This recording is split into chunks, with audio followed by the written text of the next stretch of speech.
I'm Brent Leary. I'm Paul Greenberg. We are the CRM players, and yeah, you should be telling us this at this point because we've said it way so many times.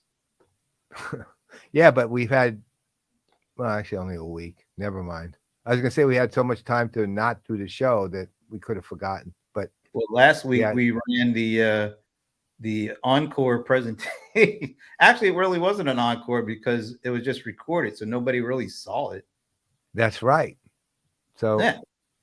we had So two shows last week. So we're overdone. we did two shows. Oh, that's right. Yeah, the Wednesday on live at CCE, live from CCE half. Yeah, that the cavalcade. That's Um, right. People running in and out. But wow, we have a bit of an upset because our moment is Finn is a moment of LinkedIn user, whoever that Who is. is that? Put your name in so we can see who you are. Who is upended Sven this week? Oh, look, and then Sven is, oh my God, Whoa! it's got to be Russian or something, right? Because I see something that looks like No, an RUX, so I immediately think Russian for some reason. no. This to me, this looks more Is it like Pig Latin? bebop language.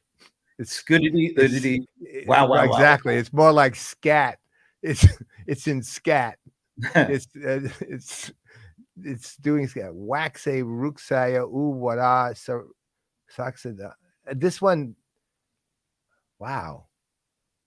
Sudawa That's a long one too. Saxabayal. All right, Sven. Uh, Do you have a guess? Sven, Do you guess on that one? it's scat, Malaysian, or a dialect of or Afrikaans. No, it's not Afrikaans, but scat Malaysian or hey Bob, you So that was upended Sven for today. yeah, We had a Bob. moment of Bob. Well, we're gonna make it a short one since it's Bob, but that's besides the point. Um, Somalia, Somalian. I said P- African, but I didn't. It wasn't what I thought. PPN PPN is is rocking and dry. the right exchange. Welcome, friends. Wow! Congrats, Sven. You've regained your moment, man, with that one. That's right. Somalian.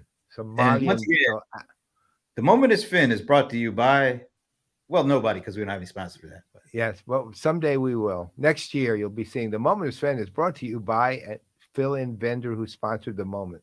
it's Finn. It's brought to you by SAP, right? So next year, by Sven. Anyway, we're glad to be back because it has been two straight Thursdays without a live show. So glad to be back. Yeah, we got a guest. We got a great guest, and I'm taking Paul's word on that because I don't think I've ever talked to him, but I'm really looking forward to it. Oh yeah, this guy is amazing. By the way, first time I ever met him was literally, I mean, ever communicated one on one was yesterday on Zoom.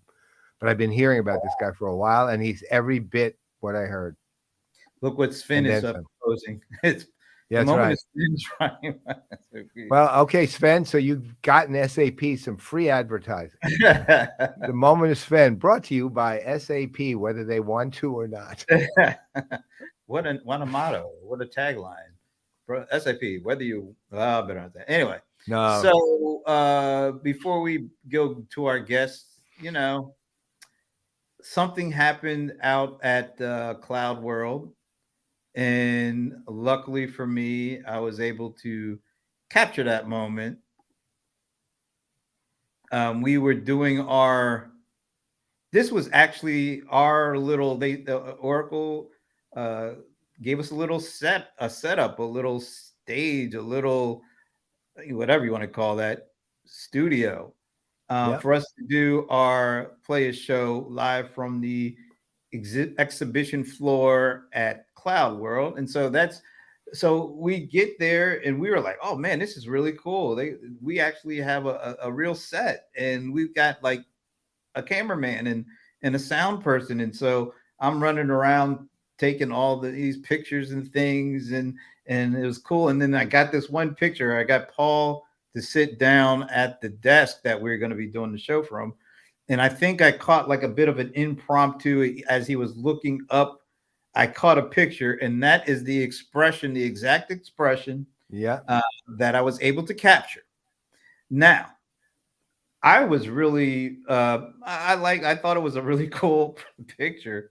The expression on his face was kind of priceless. And then I thought, well, wouldn't it be cool to No, ask? there's a monetary value to this expression. I'm charging. Uh, You said it was priceless. Sorry, man. There's a okay. fee come. Is this There an will NFT? be an invoice. An invoice is being sent for the use of the picture. Is it? Oh, wait a minute. No Endermans today, Rebecca. No, it Sorry. wasn't Enterman's, Rebecca. I can tell you It's that. like, the picture wasn't a disappointing picture because there were no Endermans. That would be a good caption. So anyway, I asked people to provide a caption, and I came back. I think we had about 18 or 19 Yeah, 18. But I think one of votes. them was mine where I actually told what it was because I know exactly what I was doing. Yeah. So I And thought actually, I won't say yet, but let's just put this right in that picture. right in that picture. Yep. Well, anyway, so I got a few of the responses. I thought it'd be cool to kind of walk through a couple of them. Can't do them all because there's too many, but we got a couple. This one from Paul Sweeney. After many years in the software industry, Paul is delighted to find himself back on the customer service desk talking again. How about that one? Were you ever on the Yeah. Were you ever on the help desk? Never. You were never Not of one. any Nope.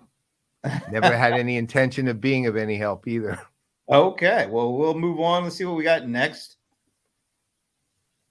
Carl Anderson says, that's the face you make when you find that the first out of 14 selections in your parlay has lost already. Now that's funny. Yeah, I've never done any betting, so I don't know. When I was a kid, I went to the Belmont racetrack was near our house, so I would go with my buddy Bennett Liebman, who was my best friend in high school, who became the head of the New York State Racing Commission, and at the same time was Mario Cuomo's attorney, who I will be also talking to tomorrow, because I talk to him every couple of weeks. But that's the only time. And by the way, Carl never went to 14 selections, man. You kidding? Wasn't. I chose winner. That was it. Winner, dinner. There it is. Pretty much. All right, let's go on. Winner, lose the money to the dinner. Aaron Lutz. Always a bridesmaid, never a bride. I never got that. I didn't get that one, I have to admit, exactly. I don't know if that expression fits that one. So, Aaron, since you know I love you and adore you, how about you comment and let us know what you meant when you said that one? I didn't quite connect. All right, I got to go to Rebecca because she literally just sent me an email, and the email says, Paul's face looks like peas in his Halloween costume. Peas? Yeah, like the letter P. Your face looks like I'm in my Halloween costume? We're gonna need a further explanation on that one, Rebecca. There's one direction it could go that I really don't like, right? So just so you know, Rebecca, think about it. You might need to send some Endermans if this is going the wrong way. Yeah, you might. There's one of three ways it could go, and one of them's really bad. Yeah. All right. Well, in the meantime, Des Cahill, we always love hearing from Des. One of the best ever. Yeah. Really. What do you mean somebody drank all the good bourbon? Oh, well, okay. Not bad. Although that's close. The reality is I don't actually care if other people drink all the good bourbon because I know I'm not going to drink it all. Oh, Patrick. Oh, that was a fourth way I did not even think of. Yeah, because right. Wow. So she calls Patrick P. Okay, I get it. I thought it was you was just shortening my name. Or thanks for the clarification. Wow. Okay, what do we got? Do we have any more here? Let's see. Oh, our buddy Kimberly Guillaume. Paul is thinking, what's the score? And that could have been the case because there was a Yankees playoff game going on. In fact, inside story, I was with We had an independent analyst thing, which you and I were at with Rob Tarkoff. And I told Rob beforehand I was going to have my Major League at Bat app open on my phone while we were talking. Right. And he was fine with it. So I did. I had it sitting there. Yankees won before they went on to ignominious defeat. The Yankees won the game, and I wanted to yell out, but we were in the middle of a meeting with about 12 other, I guess 10 or 12 other analysts, so I didn't. But I can tell you what I was doing. If you want the real answer to that, go back to the picture, and I will Wait a minute, explain. hold on before we do that. All right. Our buddy, now we haven't heard from him in a long time. I still like to refer to him as the Scorp from Hell, or That's right, Scorp from Hell. as I first initially thought, S Corp from An escort from Hell. Oh, wow, that is your accounting background coming into play there. Oh, you cannot say Dracarys in here. I see. I don't even know. Is that some sort of currency? Don't I have don't a know. clue. There's too much wood. I don't not. That's another one. I literally don't know what he's saying. Bob is saying, by the way, Bob typed in, how about those? You know, that would definitely be coming from a Boston fan. That one. Oh, that's from House of the Dragon, and Game of Thrones. Oh, really? Dracarys is the command the Targaryens use when they want their dragons to breathe fire. Now that makes complete sense. Okay. Once he said that, because think about it, there's too much wood in here. You say Dracarys, dragon breathes fire, burns the place down. Ew. Yeah, too much wood. Okay. Oh, okay, that's it. So we're back to Paul. All right. Paul's. So go back to the picture. I'll go back to the picture. I will tell you the real reason what I was actually doing. Bring the picture back and then why I said there's a giant hint in the picture. So do you see that thing hanging down from the top, aka a microphone? Yes. I was literally trying to see what mic it was. I was trying to read the label. It was not easy to read because it was small and it wasn't as sure, right? And I could not. I was having trouble reading it. But it's literally what the picture actually looks like once you know that. It's me looking directly at that mic because I'm trying to read which one it is. All right. There it is. The mystery's been solved. Thank you. Thank you very much. Thank you. What was causing that look to come across the godfather of CRM, the venerable Paul Greenberg. Thank you. All right. Thank you. Now that the mystery has been solved, and I didn't even pop up the one where people were mentioning the word bagel. Yeah, good. I'm glad. Yeah, stay away from that one. All right. Good move. So I think we're ready for our guest. I see him in the green room. This is where I turn it over to the venerable Paul Greenberg for the guest introduction. Take it away. I want to how about taking the picture away first? Well, yeah, that's true too. Here we go. Probably a good idea. All right. So I did not meet Mr. Grad Conn until yesterday.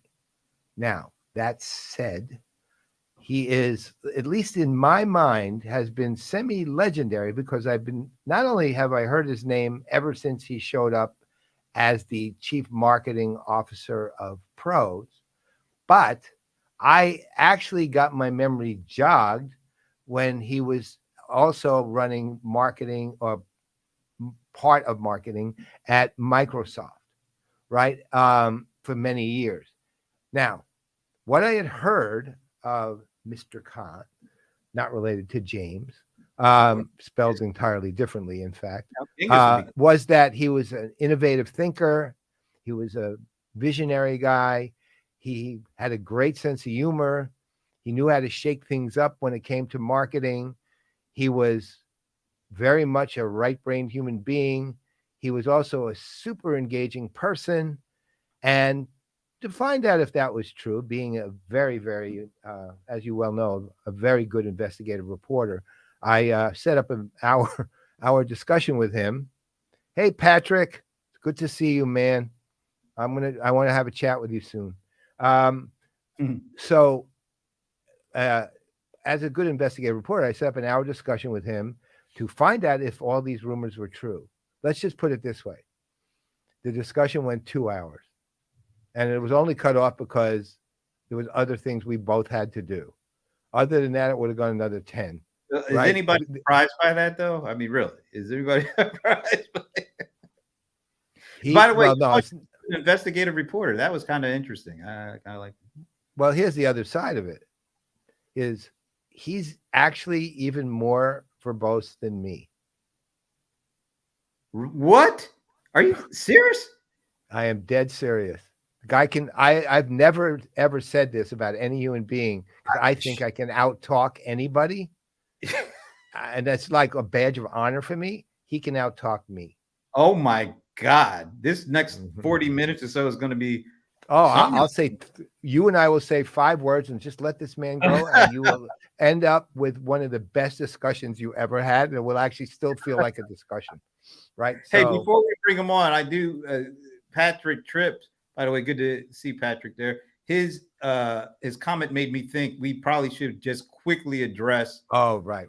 town hall. So you want to take care of that? Yeah. Let's address the elephant in the room, which unfortunately turned out to be an ant, right? So we were going to, as you know, yesterday, we were going to do a LinkedIn audio changing role of CMO town hall. The only downside to that was LinkedIn audio, right? It turned out to be, let's just say, not even close to ready for prime time. In fact, not even ready for late night. Okay. And I mean the 12:30 late night show, right? It's not even there. Right. So we decided let's not do this because there were so many gaps, flaws, and problems with it that it just wasn't worth the time, effort, and we knew it would not. It just wasn't adequate for generating engagement in any way, shape, or form. Shouldn't, to be perfectly blunt, I think if the consensus is close to, if not actually, it shouldn't have even been released at the level it was released. So we are going to reschedule.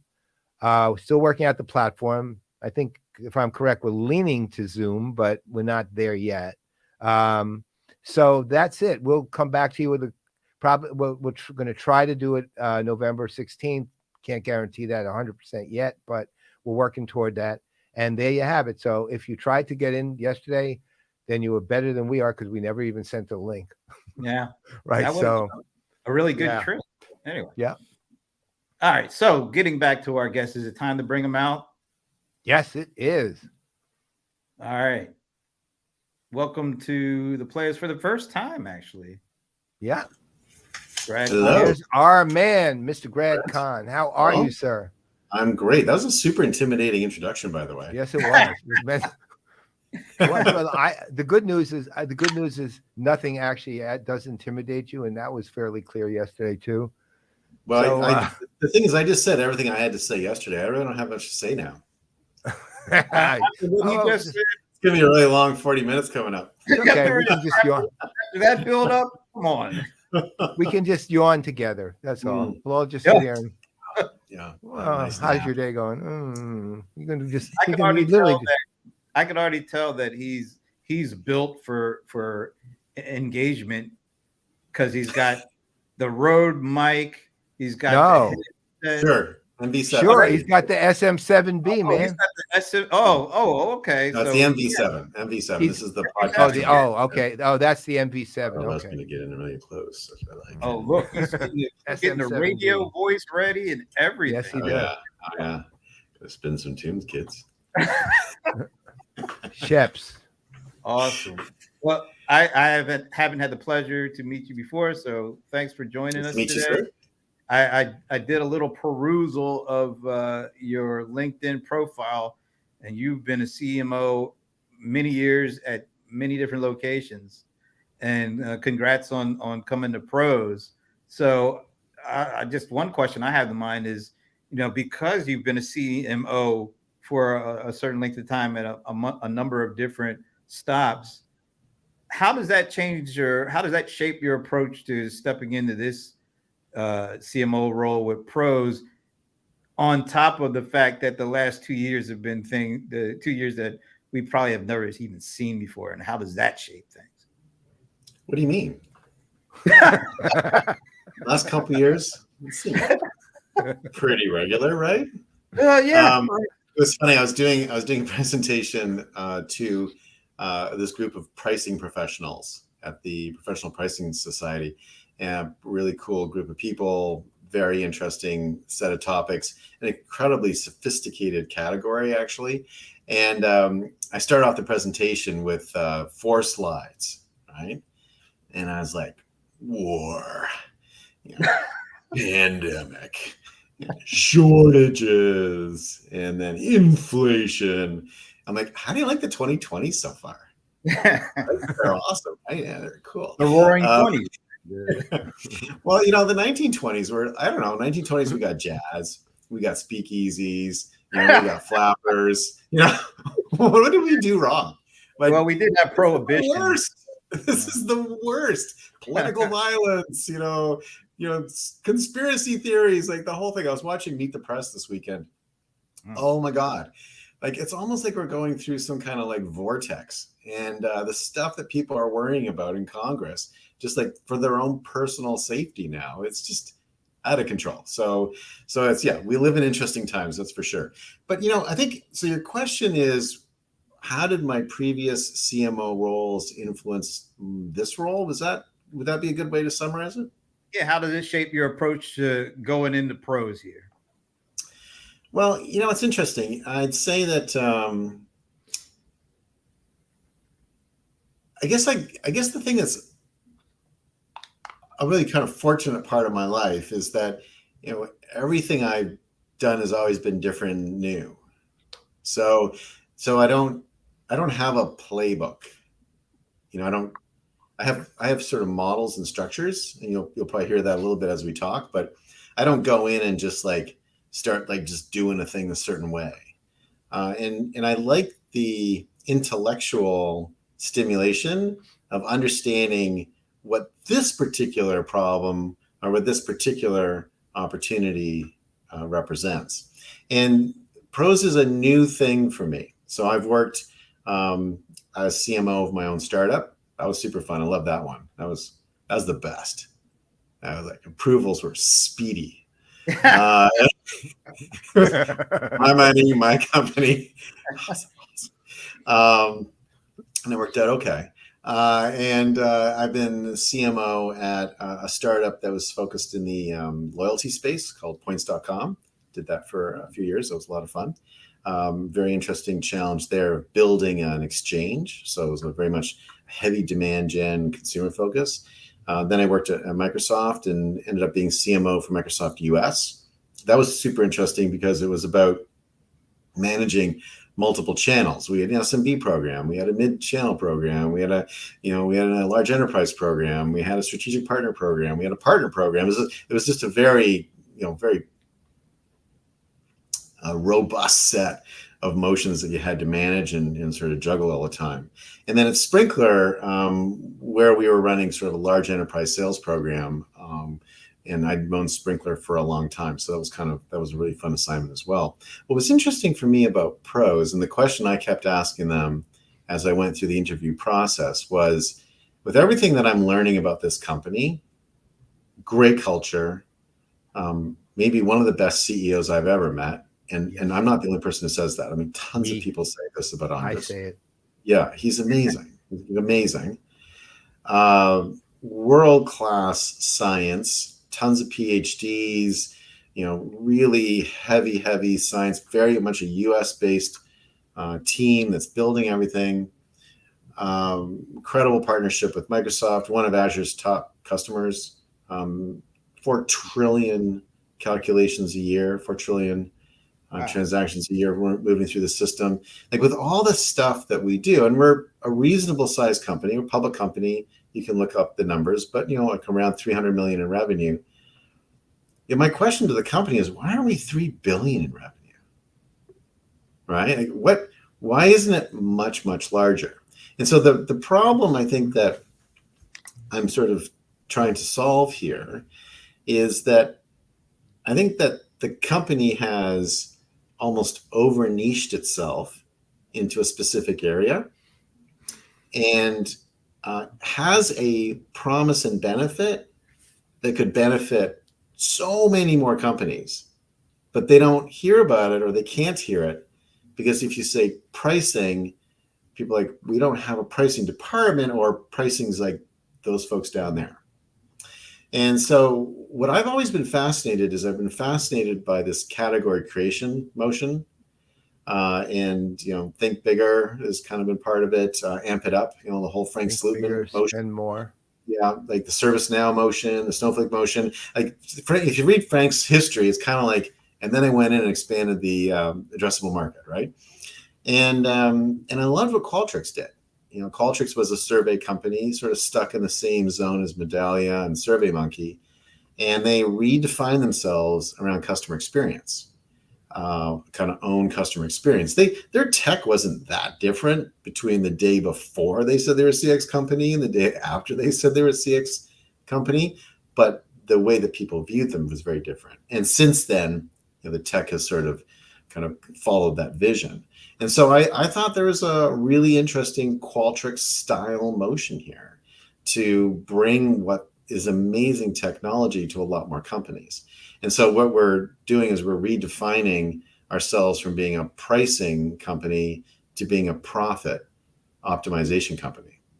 And we have many examples of companies who've used us to manage both cost and price, so both sides of the margin equation, to drive gross margin. And if you talk to a CFO about profit, everyone's like, oh yeah, that's important to me. That's my department. And it starts to change the kind of the roadmap discussion we have, because what does a unified profit optimization suite look like? What are all the different things that need to be digitized in the back office to help companies drive organic margin from within their existing operations? And when you start to think about it that way, it gets to be kind of super exciting. And so that's actually why I'm here. I've told the team that my plan was to stay here for 7 years, because that's how long I think it's going to take to run this motion, because these category creation things don't happen overnight. And I've been here for 6 months now, so I'm at 6.5 years left. And I said this to someone the other day, I'm 1/12 of the way through this already. We got to keep moving faster. They're like, God, stop the countdown. Oh my God, I'm feeling the pressure. I know. Keep moving. Anyway, that's why I'm here. So, I mean, look, I as we discussed yesterday, I mean, I know PROS also, I'm really well. I mean, I've advised them for 7 years. To your point, their culture is extraordinary. They're as far as they're over niche, so to speak, they were the category leader for that, by a long shot. They own but pricing. again, Like right? Yeah, pricing, and their market was always small, right? And they acquired Chameleon CPQ for CPQ as a feature, which always impressed me when Andre said that. And that's still a small addressable market. I don't know what the addressable market literally is for profit optimization, but it's got to be pretty big. Just by the first word alone will sort of make it interesting to a lot of people in a lot of ways. But then comes the sort of next part. I mean, one of the things that I remember having a discussion with PROS way back was and it actually showed up at Outperform that same year, was when Stelia Fleischacker was still CMO, was PROS. I always said, look, you have to be more theatrical. And then came the pandemic, and then Don Sherman, who's the CTO of Pega, was on the Playaz, and he made a really interesting point without prompting, which was, well, we had to be theatrical, but now we have to be more cinematic, which is really an interesting point and actually really, really accurate in terms of if we're going to live in a hybrid universe. We have to take as much from the world of movie making, so to speak, and film as we did from the world of theater, even though that's still applicable too. But the idea really is be more engaging, be more right brain, show more of a sense of humor. I know you've done some things toward that, which I think would be really, I think people would love to hear about it. And secondly, I'm kind of curious as to the longer term, since you've got, 6 years, 11 months, and 12 days left, right? No, 6.5 years. I'm already 6 months in. Oh, no. 6 years. No. Oh, that's right. 6 years. I'm sorry. 6 years, 5 months, and 11 days. 6 years, 5 months, and 11 days left. Yeah. And 9 hours and 3 minutes. So, since you have that time, though, what's the long-term strategy for building out that kind of, if you agree, building out the theatrical / cinematic engagement. So can you talk to both what you're doing now, because you are doing something really, let's say, adorable, in a good word. Good word would be what I would, in a good way. Adorable. I Yeah, like that. Okay. it's kind I'll of the take right word adorable. for it. No, it's the right word. It really is. I'm often called adorable, so I think it's Wow. okay. It's a good word. Wow. Just go like this, right? So show the dimple, right? So what's the strategy in addition to what are you doing now? Well, so there's like a overall communication strategy and positioning strategy. So we'll talk about that for a second, and then there's the sort of the tactical aspect of how you make that happen, right? And I think you're sort of referring to some of the tactical stuff that we're doing right now, right? Yeah. So I think step one is you do have to first say, what is the market that I want to play in, and what is the reason for our existence on the planet, and what value do we bring to the planet? There's a really interesting stat: 90% of public company annual reports cite gross margin improvement as an area that the company's focused on. 90%. Wow. So I love that, because that is a big number, and that's of all public companies. And if you look at what people are doing in this area, even in pricing, which has been a sort of a digitized area now for quite a long time, 84% of pricing professionals are still using spreadsheets and, post-it notes and Outlook and, emails and stuff to manage pricing. That's in the mature part of the profit margin story. Most of this stuff is still being handled very much in a manual way. So I actually think that this idea of profit optimization, which goes to things like how you price, how you manage costs, how you manage rebates, those are kinds of things, how you manage special contracts, how you manage special offers, like all these different, how you manage contract creation, contract lifetimes, like all these different pieces that are part of it are all in these kind of non-digitized formats. And I think we may have sort of, I don't know if sort of stumbled is not quite the right word, but I think maybe discovered that this is like the last area in the back office that hasn't been digitized. And so that's kind of the starting point, right? So I'm super duper excited about this mission of helping companies drive organic margin growth. And if you think about, if you're a company these days, the idea of profitable growth has really become important. We always have, it'll come back again, but there's always these stages of just grow at any cost, but those don't last long and they don't come very often. But generally what companies want to do is drive profitable growth. And in order to really do that well, you've got to drive organic margin growth from within your existing businesses. And so that means you need to find ways of getting more revenue and lowering the costs within the businesses you have. And if you do that well, and if you kind of constantly build that margin within your existing business, your business is healthy and viewed very positively by the street. So the best way to increase your stock price is to drive profitable growth. And so I just love sitting at the nexus of that, and no one else is doing it. Like, we're the category creators here. Now, there's lots of people say, oh, we have a profits this, or we do this here, or we do some cost management here. But the idea of a unified platform to manage profitable growth, that this is the category creation moment. So that's kind of special. Now, when you sort of say, oh, great, okay, awesome. But if you just say that, sometimes it's enough. But often you've really got to try to break through. And so I am a consumer packaged goods marketer by training. I started my career and spent my first decade at Procter & Gamble. And my dad was a madman on Madison Avenue. And I kind of grew up, I think pretty much the only thing my dad and I ever talked about was advertising. And so that world for me is a very familiar world. And so I'm trying to, this is something I've never really done before, but don't tell Andres.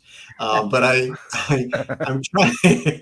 I've always had this like, why is it that in B2B we tend to talk to people differently than we would talk to them in B2C, right? Why is it that we take a human being who plays Xbox in the evenings, or who goes to movies, or who has families and children and is like a normal human being? Why do we talk to them they're like a business robot when we're in B2B? What if we were to take the principles of packaged goods marketing and apply them to the B2B world and create an almost myopically focused message around this idea of profit optimization? And so that's it sounds a little bit more complicated than I mean it to be, but that's kind of what I'm trying to do. Now, I'm also a huge fan of advertising history, and so let's not get started there because we'll run out of time real fast. But I love advertising history. I have shelves of books. I would guess I may have every advertising book ever written, and from Hank Seiden, who wrote a book that only had a couple thousand copies, to David Ogilvy. I've got them all, okay? And I've read and I've got everything that anyone's published on any of these things.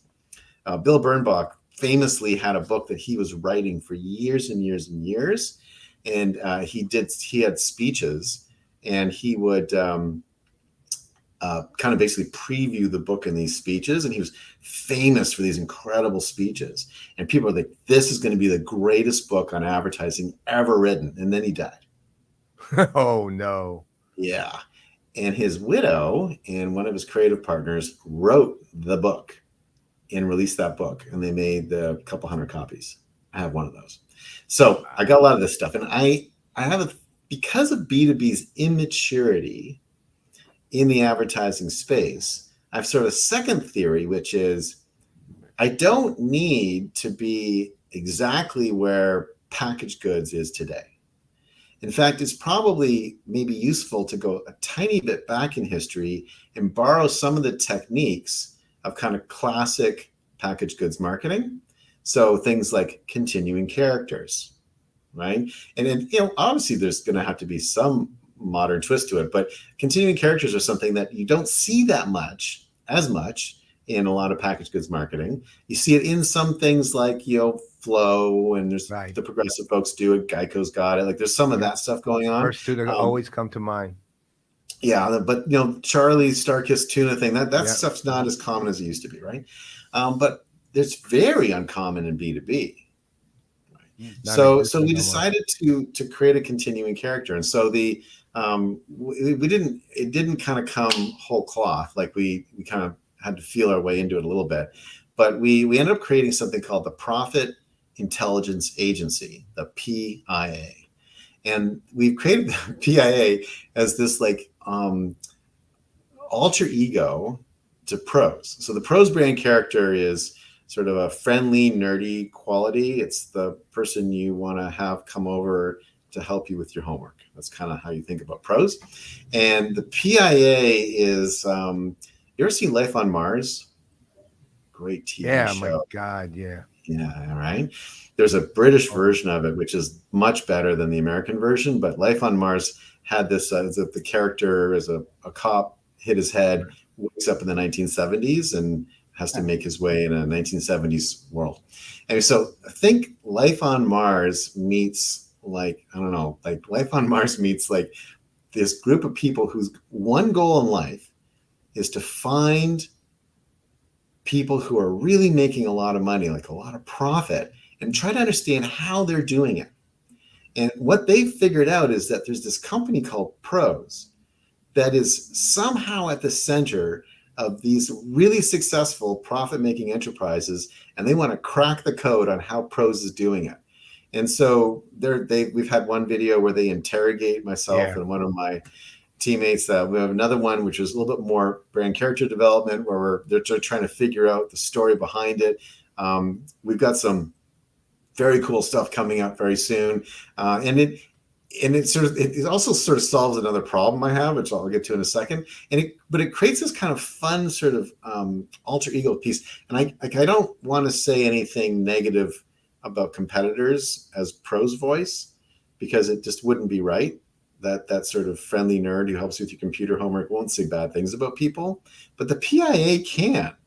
And so I can actually have two voices as I kind of go to market, which is very fun. I'm having a blast with it. Well, The other thing who's your partner in that one? The one who's like on your side, woman? so I mean, who's in the video with me? Yeah, the one. Nadine Piter. Nadine is, and the first one is Nadine. So Nadine is my VP of product marketing, and that first video was just us trying to like play this game of being interrogated. At the time that we shot that video, if you look at it carefully, you'll realize that we hadn't even conceived of the PIA yet. All we'd conceived of is that we had this secret that we didn't want to reveal, and someone's trying to get it out of us. Well, you guys were actually kind of funny with the way you were interacting with each other. I mean, Nadine and I have a great energy. There's no question. Yeah, well, it was actually genuinely funny with your expressions. I'll say that. No, it worked out well. That whole thing we shot in 4 hours in St. Louis. Wow. We flew in, shot it, flew out. It was like it was kind of like it accidentally was pretty good.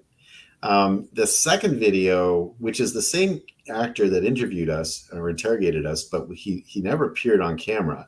And we added a second character named Tony. So it's Ted and Tony.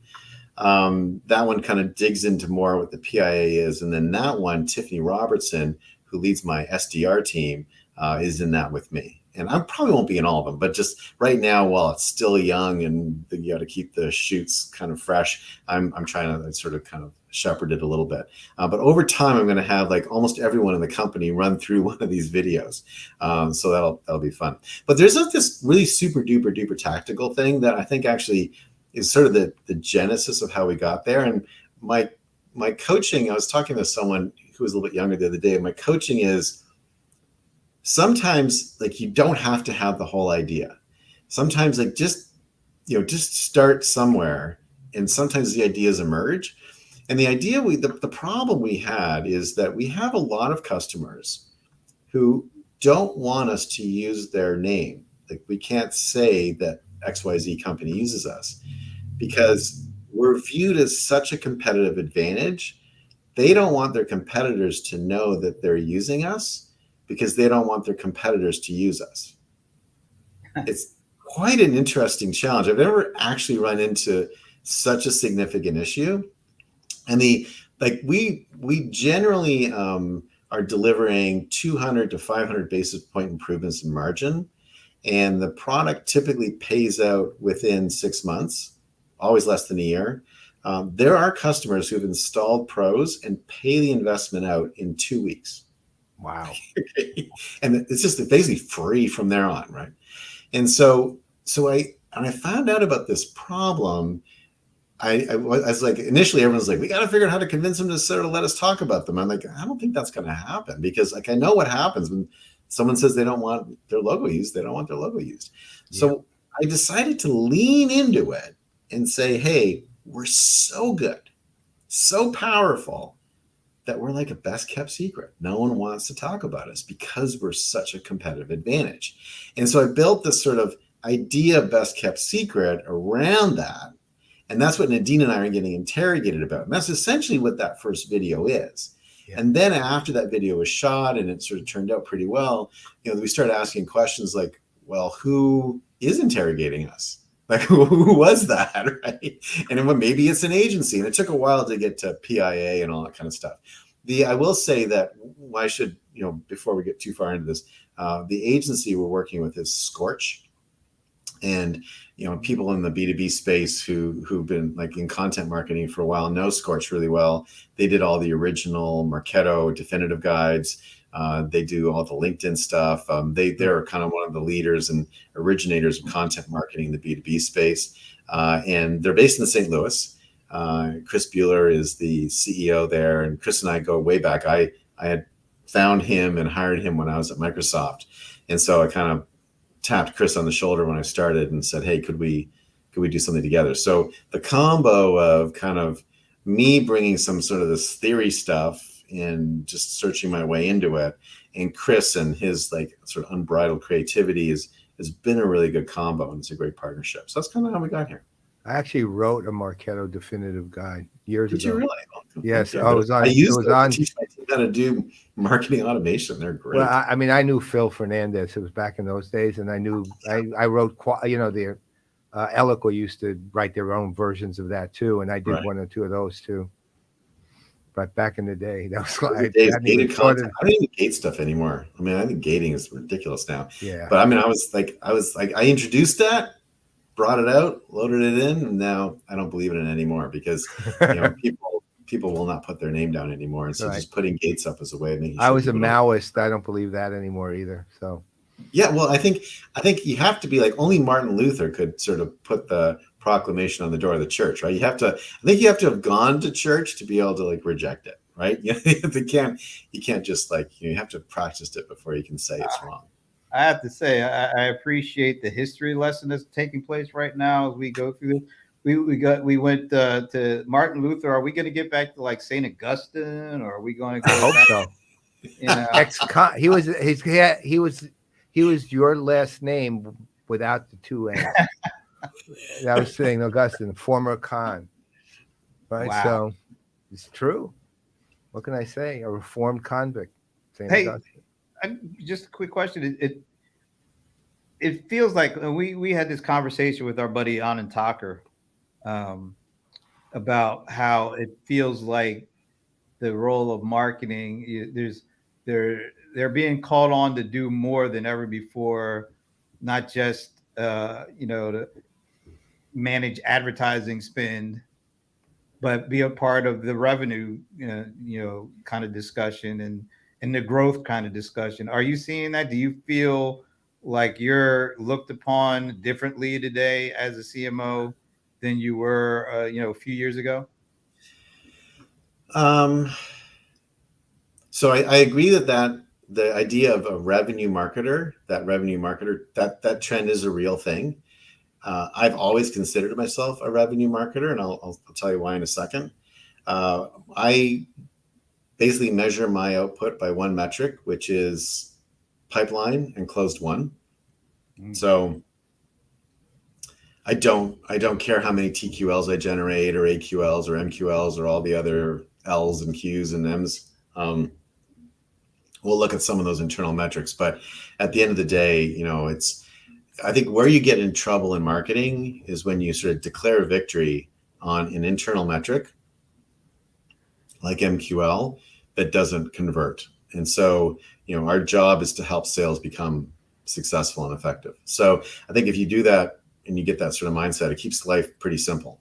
I am a believer that the SDR team needs to be part of marketing and is that kind of a core interface between the marketing scale programs and what the sales folks are trying to do on an account basis. We are making a bit of a shift inside pros where there was kind of a demand gen engine set up, but it was pulling in a lot of fish that we couldn't eat. And we're switched now to an account-based marketing approach, and that's been kind of fun. But the shift from inbound to outbound has been a bit dramatic for some folks, and I know that's been tough on the team, but they're responding well and starting to see the outcomes already. For me, so the very first book I ever read, and a book I don't know how many copies I have had of it and have of it, is the very first book written on advertising. My dad gave it to me when I was probably 3 or 4. I was an early reader, and it's called Scientific Advertising. It's by Claude Hopkins. Do you know Claude Hopkins? I didn't read No, that. I know Claude Akins. He was a great actor. All right. Well, and I do have a hand puppet named Hopkins, but not with me today. So if you ever make the mistake of inviting me back, we can do it from my Houston office. Hopkins can be Well, part we of that. will ask a certain question at the end that will determine your fate, but that's Anyway, so Claude Hopkins, he invented orange juice. Just like he invented the feminine hygiene category. The very first political ads were done by Claude Hopkins. Claude Hopkins invented modern advertising as we know it. And there's actually a great book called The Man Who Sold America, and Claude Hopkins is sort of part of that book, but it's part of the sort of the evolution of advertising from just a media buying entity, which is what J. Walter Thompson That was his big insight, which is like, hey, I'll have one room buying ads for everybody, to, hey, what if the creative was better? Would that not sell more product? And if we sold more product, we'd sell more media. And so that evolution of the business is fascinating. We can get into that some other time. But that was the very first book I read in advertising, and I've read it, I can't even tell you how many times. And when you read that book, Claude Hopkins talks incessantly about using advertising to sell products. Like, it's all about selling. And back then, this is 1920s and 30s, they used coupons and response codes, and they would, have people fill out coupons and send stuff in. The way he invented orange juice is that the California orange growers were a customer or a client, and they were trying to figure out how to sell more oranges. And Claude Hopkins came up with the idea of getting Americans to start drinking orange juice for breakfast. Like, that was his idea. And the way he implemented it is he didn't sell oranges, and he didn't say you should drink orange juice. What he did is he invented the glass juicer, like the classic glass juicer that we've all seen. That was invented by an advertising agency, and they sold them for a nickel a piece. And then they talked about the health benefits of orange juice in the morning. And so they knew exactly how much they were selling and how much they were pushing out. And so I was always heavily influenced by that, because I've always thought, if advertising can't measure its output, then what good is it doing? And so I've always thought of myself in a revenue marketing context. And I've always thought of advertising and marketing as something that's a business building activity, not a tactical activity of buying media or something. I guess the industry, I think what really happened is that, I'm a huge Bill Bernbach fan, but I think he was widely misinterpreted. And I think the creative revolution in the 1960s and the sort of advent of TV resulted in creating several generations of marketers who couldn't have like pointed accountability to what they were doing. I mean, you had sort of, like Wonderman, like he had the direct marketing motion, and he invented that, obviously. But and I got a chance to meet him once, which was pretty cool. But that was always, direct marketing is always viewed as kind of really weird, ugly stepchild or something. And the real advertising industry had this kind of low accountability model with brand perception and stuff as being the measurements. And so I think over time, what happened is marketers lost touch with the idea of them being salespeople. And whenever I start with a new team, I always start with this deck. I'm with this team recently, and I always say, I want to help you, work with you and help me tell me what you think marketing is. You don't start with the 4 slides? No. And so I'll say marketing is, and everyone gives me a different definition, and it's amazing. There's like 50 definitions of it. People all talk about it, but people typically will talk about it tactically. Buying advertising, for example. And then I'll click and I'll say marketing is selling. And I'll lose people at that point. There's a lot of people who'll be like, I don't want to be in sales. I'm not a seller. Those people don't work well on my team, right? And then I add one more thing. So marketing is selling at scale. Right. And a lot of the people in the 1920s and 30s, when they were implementing advertising campaigns, they were measuring it against the effectiveness of door-to-door salespeople, right? And sort of like the idea being, if you can sell something through the newspaper, can you do that more effectively than selling it door-to-door, which is a very effective method at the time. There's a guy named John E. Kennedy who worked at Claude Hopkins, and he actually probably has the best definition of advertising. It's a little old-fashioned because it's gendered, and it uses a channel that's not as popular anymore. But just imagine for a second, it's 1930, and he defines advertising as salesmanship in print. Right now, obviously, it's not just print anymore, but the idea of you're a seller through a scale channel is really what marketing is. But I think people, for some reason, I don't know, lost touch with that. I don't completely understand why, but it happened. So what is that? Okay, so with that perspective, go back a little bit from early question, which was, where do you see generally, not for pros specifically, but where do you see the next 4 or 5 years going in terms of how you sell at scale via channel. What channels? How? What's that mean in terms of institutionalization? What's that mean in terms of form? What do you do? Well, that's an awesome question. And what's interesting, know? kind of, I've noticed this recently. There was the motion in, I'll just stay with B2B for a second right now, but there's a motion in a lot of B2B SaaS companies to build a direct sales force. That's a very expensive motion unless you have a very high ACV. And we're actually seeing a lot of those get disassembled right now. And a lot of entire teams, like entire SDR teams, et cetera, just being separated as people go to reseller motions and more channel sales motions. And I actually think that the thing that's going to happen in the SaaS B2B space is that the SIs, particularly the local and industry SIs, are going to start exploding. And they tend to have a more trusted relationship than the vendors do with the customers because they're often running infrastructure and systems. And I think getting more tightly connected to that community is going to make a big difference. And then what you have to do is so now you've got sort of a marketing challenge into the SI community, into those channels.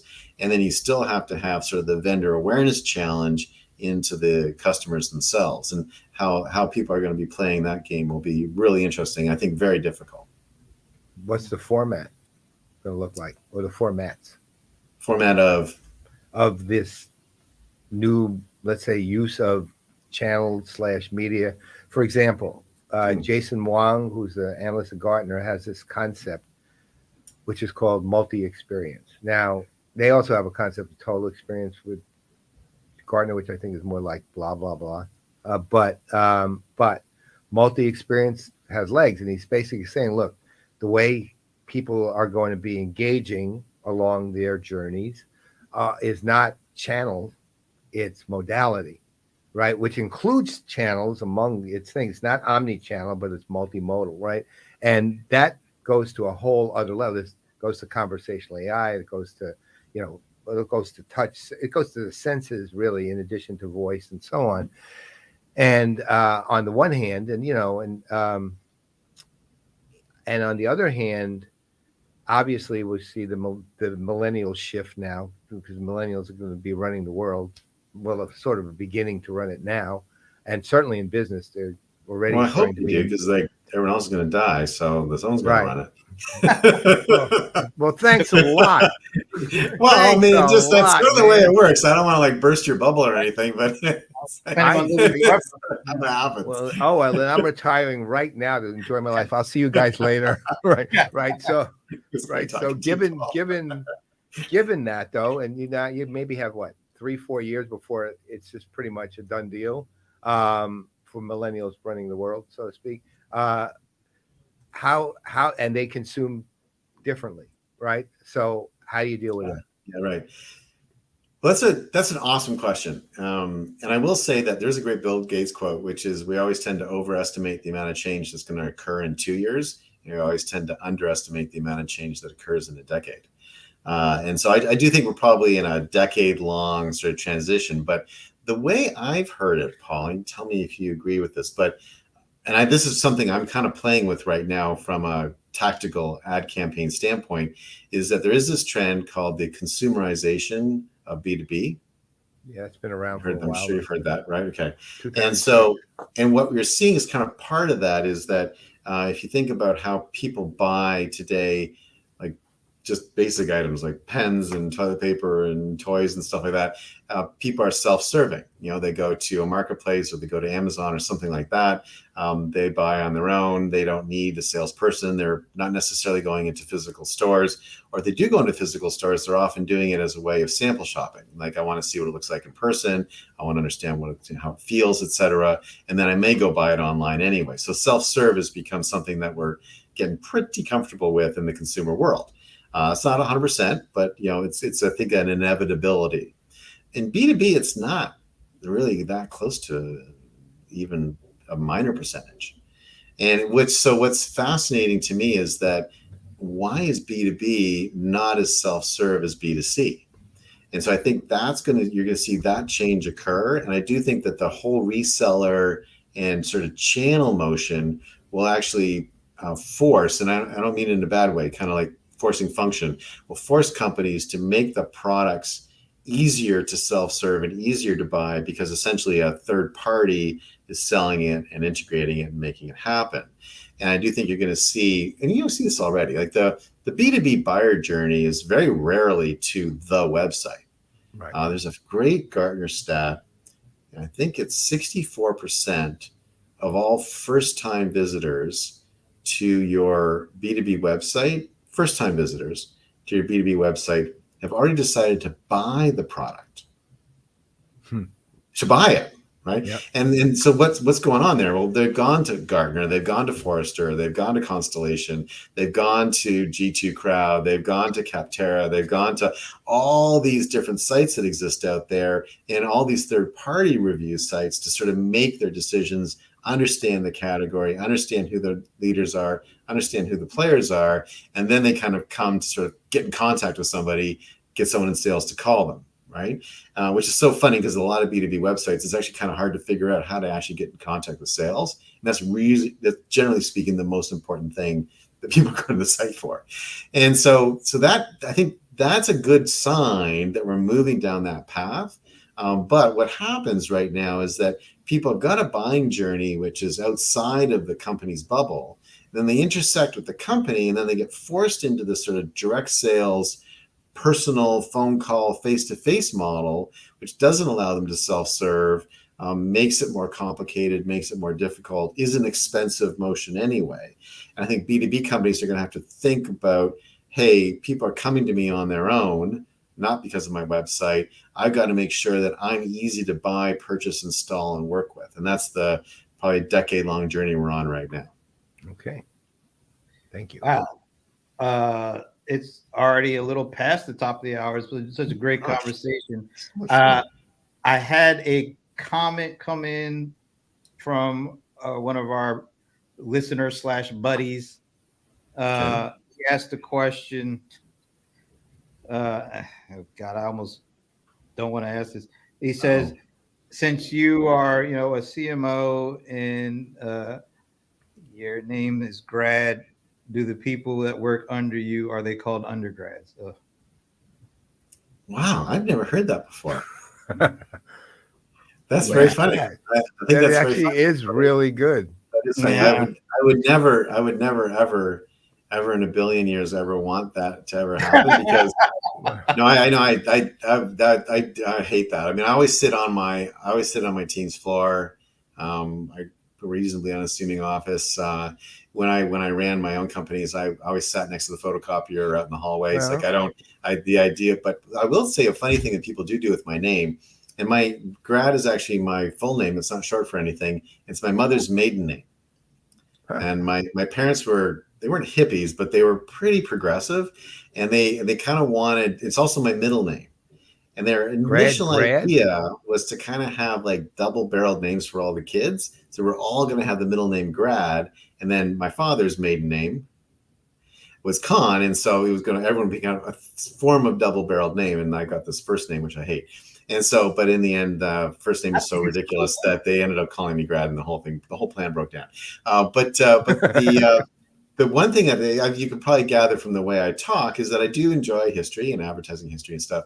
And so within a reasonably short period of time, people that work with me create a little folder on their desktop called Grad School.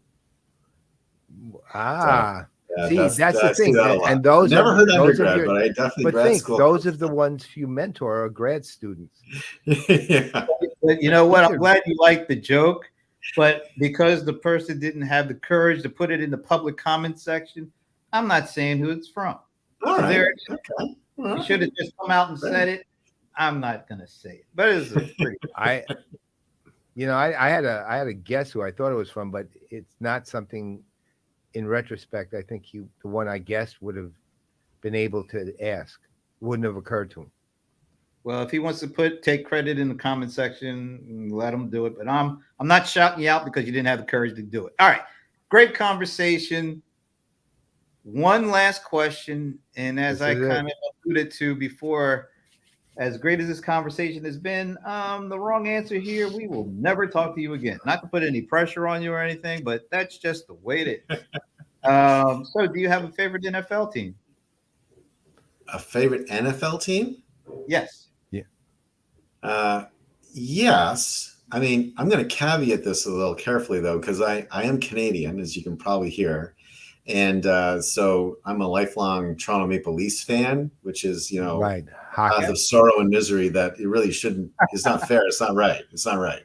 But I do have a favorite NFL team. Okay. Didn't grow up with the NFL, and was not really kind of You part grew of up my with the CFL. Yes, sort of, Hamilton but Tiger Cats. Woo, woo. yeah, I mean, just the football in Canada is not a big thing, right? But That's right. Toronto my Argonauts. dad taught me football, like taught me how football works. The season that the Miami Dolphins had the perfect season, and Larry Zonka and all. Okay. Yeah. And I was, I was tiny, and I was like a little kid listening to this, and my dad was teaching me how the game worked and everything. And I thought the Miami Dolphins were the coolest, best team. And so I have since then been on a secondary path of sorrow and misery of being a Miami Dolphins fan. And but I will say I didn't grow up with any kind of baseball in my life. In fact, I've never actually physically seen a baseball game. I've been at a couple at doing an event, but I've never been at a game watching a game. I'm going to have to correct that. I know. People keep telling me keep threatening me to take me to a game, but I now work very significant amount of time in Houston. And I have learned that the Houston Astros is you really don't want to go there. Really good team. And apparently they're in this thing called the World Series. And they're also apparently called the Stros. And so I have decided to become a Houston Astros fan. Also, Astros, that's currently let me explain something, Grad. That's currently in discussion for being the second wrong answer you could give. Just so you know that. Yeah, given that I am a diehard Yankees fan. Yankees. I have heard of them. Right? That's a New Jersey team, I think. Yeah, fair enough. All of a sudden, Brad, you're this is going kind of downhill here. You know what? The only thing you earned at this point is one further appearance on the show, and then we'll convene and discuss. We'll convene and discuss. Right. The whole thing and decide whether, because the direction you're taking this in is we might not ever see you ever again. the wrong answer is the New England Patriots for football. Yeah, that's the absolute wrong answer for baseball is not officially yet, but heading to officially the Houston Astros. Really? So, yeah. Interesting. Okay, well, we'll see. Don't mind. I've forgiven them for cheating, but I have not forgiven them for never admitting it and throwing it in the entire league's faces because they're arrogant little boy twits. Right. But how do you really feel, Paul? I'm not sure. I'm not getting a really. Look, to their credit, they to show you how classless the team is. They beat the crap out of us during the ALCS, and there was no question. Huh. Celebrating on the field at Yankee Stadium, no problem. Pulling out a broom to indicate sweep 2 years ago, 2-year-old babies on the field. That's savage. Well, it's not savage, it's classless, right? Okay. And they are. I've been to Astros games at the stadium with pros. I've gone there twice. Yeah, right. Pros. Okay, makes sense. I get that. Okay. The stadium was fun. Didn't hate the Astros at that point. But they've acted like such a bunch of clueless babies that that's the part I can't stand. Again, better team than the Yankees. But it's such a cool name. It's like such a space age. You know what the original name was? The Houston Colts. And it was not even that. It was I am not joking. It was the Houston Colt 45. So we named after a combination. I can see why they changed that name. Yeah, well, it was not a gun and a beer, right? It was malt liquor. Right, well, it was a malt liquor called Colt 45. They're shooting it up. Nothing like having a little beer. Yeah, it was a gun and a beer malt guns, liquor. America. Yeah, I love it. Yeah, Houston Colt 45s, and in 1962 is when they were founded, and they had one of my favorite players, Jimmy Wynn. Yeah. Love that So guy. anyway, Huh. Grad, let us know when you want to invite us to a Houston Astros game. Yeah. Well, Well, I'll go. I'll go with my Yankee Well, outfit. I think at some point, I mean, my team has been sort of hoping I'll become a Strohs fan, and You so might want to warn them that the analyst community is against it. I think if I kind of show up one day with the jersey or whatever, then maybe I can get invited to a game, and we can all go together, and then you can mock them, and I can cheer them, and we'll all end up as friends. It's okay if Oh, you want to root for a bunch of classless babies. That's up to you. Okay, okay. and on that note, we've never ended a show on classless babies before, but why not do it now? So, on Yeah. behalf of Grad Conn, the newly minted Astros fan, apparently, I'm Brent Leary. I'm Paul Greenberg. I'm We Grad are the Conn. players. We are CRM, and we many approves this message apparently. That's So right. we'll see you next week. Bye, everyone.